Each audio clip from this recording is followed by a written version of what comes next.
Hello students, आज हम class 10th CBSE board examination 2023 and 24, ठीक है, इस पर हम यहाँ पर केस बेस्ड क्वेश्चन करने वाले हैं। ठीक है, जो आपके बोर्ड एग्जाम में सेक्शन ई में आता है और ये 3 क्वेश्चंस आते हैं और ये तीनों क्वेश्चन 4-4 नंबर के होते हैं। ठीक है, तो हम यहाँ पर देखते हैं सेक्शन ई का ये पार्ट जो केस स्टडी प्रॉब्लम है।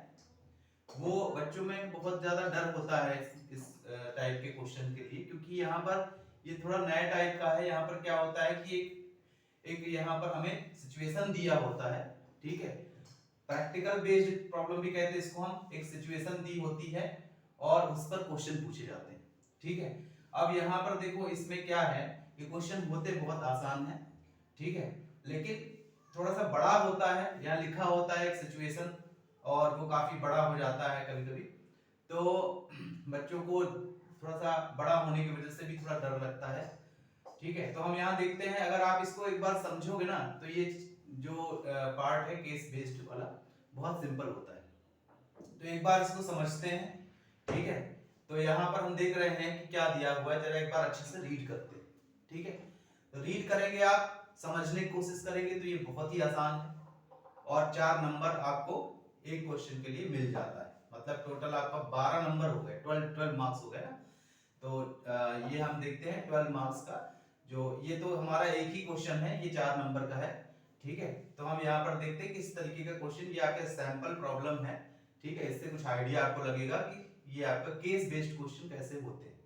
तो यहाँ हम देख रहे हैं क्वेश्चन, पहले पढ़ेंगे हम। ठीक है, यहाँ पर लिखा है due to low cost of manpower, strong technical and engineering capabilities, India is competitive manufacturing location and contributing to higher quality production।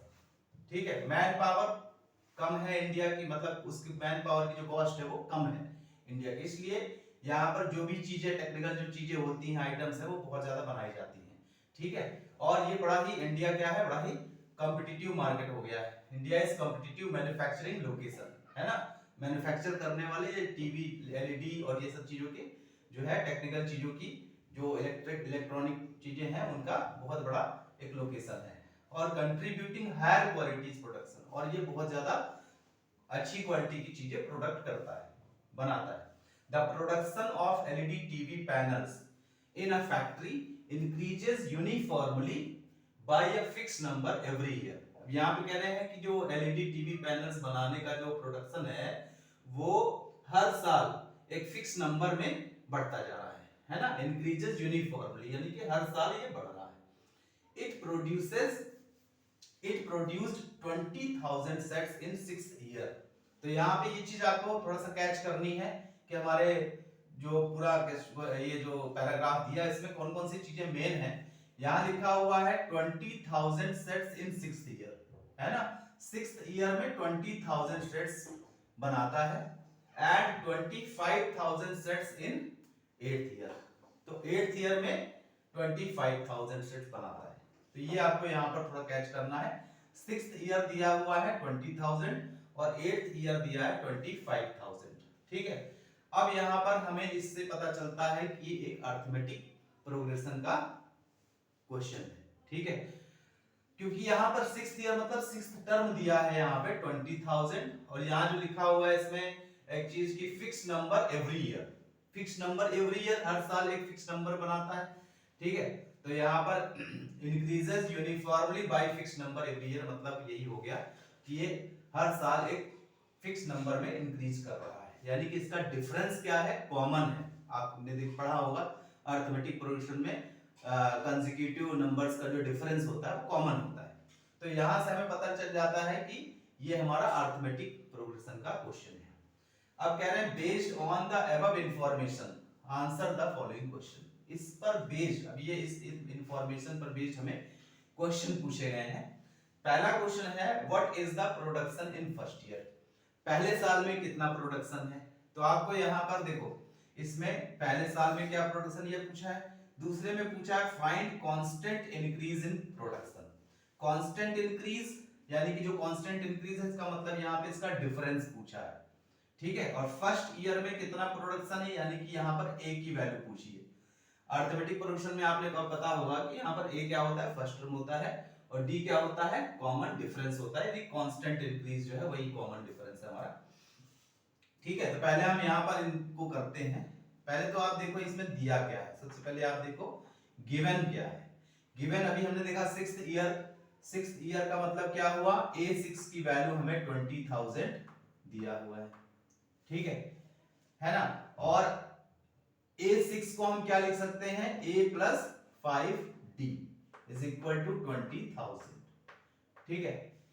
आपने फॉर्मूला पढ़ा होगा ना ये nth टर्म का, an equal to a plus n minus 1 into d, ये formula होता है। तो यहाँ पर n होगा तो एक कम यहाँ पे होता है, ठीक है। तो यहाँ सिक्स्थ टर्म का ये हो गया a प्लस 5d, और इसकी वैल्यू क्या है 20,000। सिमिलरली 8th ईयर का दिया हुआ है 25,000, तो 8th टर्म के लिए हम यहाँ पर क्या लिखेंगे, a प्लस 7d लिखेंगे, और इसकी वैल्यू क्या है 25,000 है, ठीक है। तो यहाँ पर देखो ये हमारा इक्वेशन 1 है और ये इक्वेशन 2 है, ठीक है, ये दो इक्वेशन हमारे हो गए। अब हम जब इनको सॉल्व करेंगे, सॉल्व करने के लिए क्या करेंगे, इसको माइनस करेंगे, सब्ट्रैक्ट करेंगे, ठीक है। सब्ट्रैक्ट करने पर यहाँ माइनस और यहाँ पर माइनस लगेगा, तो यहाँ पर a तो कैंसिल हो जाएगा, है ना, और ये हमारा -7d और 5d सब्ट्रैक्ट होगा -2d आ जाएगा, और यहाँ पर सब्ट्रैक्ट करोगे -5,000 आ जाएगा, ठीक है। और यहां से माइनस माइनस कैंसिल हो गया, और d की वैल्यू हो गई 5,000 डिवाइडेड बाय 2, और ये वैल्यू आप डिवाइड करोगे कितना आ जाएगा, ये आ जाएगा 2,500, ठीक है। इसका मतलब ये हुआ कि इसका डिफरेंस आ गया 2,500, जो कि हमारे सेकंड क्वेश्चन का आंसर है। इसका आंसर हो गया हमारा, इसका जो कांस्टेंट इंक्रीज है वो क्या हो गया, कांस्टेंट इंक्रीज की वैल्यू कितनी हो गई 2,500, ठीक है।